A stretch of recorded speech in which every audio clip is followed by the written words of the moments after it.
room tour sa unit. Mauna siya ang first bedroom. Wala lang sa anak butang yung ka na ang bedsheet kay wala pa mo yung gamit. And nara diri sa cabinet. Mauna siya ang iyang sulod sa first room. Na-dry towel and all. Yeah. Mauna siya ang living room.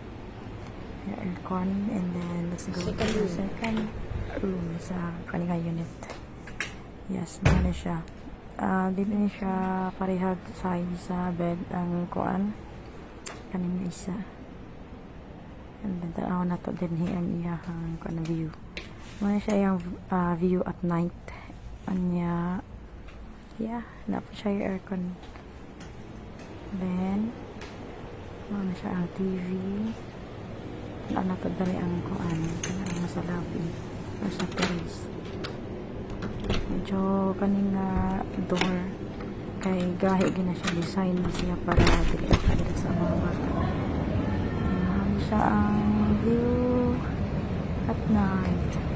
Nice kayo. Katang bahus